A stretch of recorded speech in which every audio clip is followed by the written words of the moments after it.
معدہ، جگر، مثانہ، دل و دماغ کو بے حد مضر ہے، اس کا نقصان بہت آہستہ آہستہ ہوتا ہے اور ہمیں معلوم نہیں پڑتا۔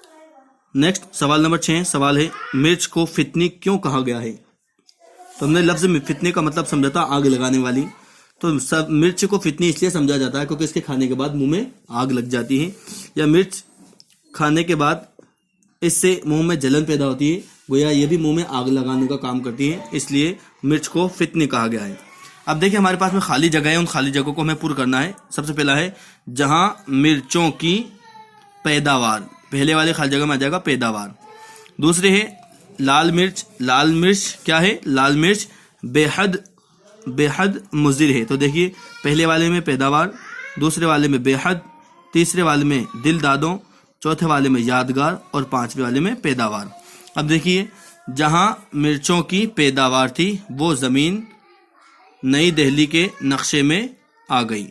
اگلا ہے لال مرچ، لال مرچ بے حد مضر ہے۔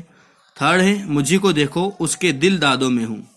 فورتھ ہے اس کی یادگار میں مرچ نامہ لکھ رہا ہوں۔ اور ففتھ ہے مجھے کوئی نہ کہے، اس میں خالی جگہ میں آ جائے گا بے وفا، مجھے کوئی بے وفا نہ کہے۔ اس طریقے سے یہ سبق ہمارا مکمل ہو جاتا ہے۔ اب اس میں دیکھیے سبق کی مدد سے جملے مکمل کرنے ہمیں وہ پرانا قلعہ ہی نہ رہا جہاں پر لال مرچوں کی پیداوار ہوتی تھی، اس لیے اسی طریقے سے بالکل آپ کو یہ تمام چیزیں بھی کرنی ہیں۔ اب دیکھیے سبق میں لفظ لال مرچ آیا ہے، اس میں لفظ لال مرچ کے صفت ہے، اس میں لفظ لال مرچ کی صفت ہے یعنی مرچ کی خصوصیت ہے۔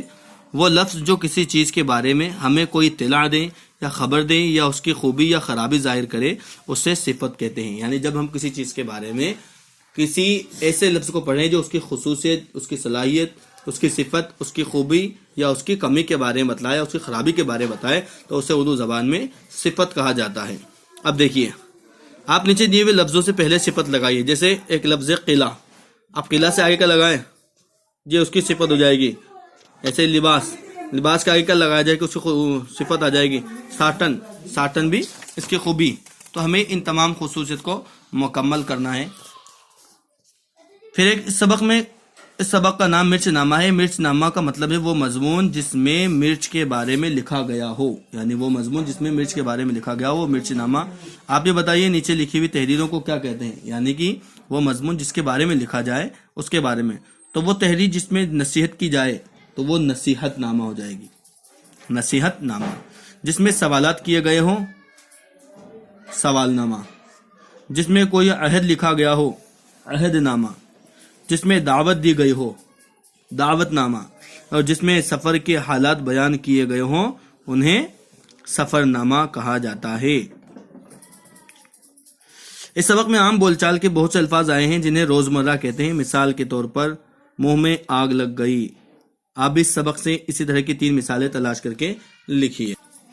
تو پیارے بچوں ہم نے ابھی صفت کے بارے میں معلومات حاصل کی کہ صفت کسے کہتے ہیں۔ وہ لفظ جو کسی چیز کے بارے میں معلومات فراہم کرائے، اس کی جانکاری بتائے، کسی چیز کے بارے میں اس کی خصوصی، اس کی اچھائی، اس کی برائی، اس کی خوبی اور اس کی کمی کے بارے میں اطلاع دیں، اسے ہم صفت کہتے ہیں۔ تو لفظ دیکھیے قلعہ سے آگے ہم نے لگایا پرانا قلعہ، تو پرانا اس کی صفت، اس کی خوبی بیان کر رہا ہے، تو پرانا قلعہ۔ لباس گندا لباس اس کے بارے میں بتلا رہا ہے، اس کی خرابی بیان کر رہا ہے۔ ساٹن کپڑے کا ہے تو سبز ساٹن یعنی ہرا ساٹن۔ اسی طریقے سے رنگ، ہم نے اس میں کوئی رنگ جوڑ دیا پیلا رنگ، تو پیلا رنگ اس کی پیلا پن جو ہے وہ اس کی خوبی بیان کر رہا ہے۔ ایسے ہی دلی کے آگے آپ نئی دلی بھی لگا سکتے ہو، پرانی دلی بھی لگا سکتے ہو، تو نئی دلی اس کی خوبی بیان کری ہے۔ تو ہم نے پڑھا کہ صفت کسے کہتے ہیں۔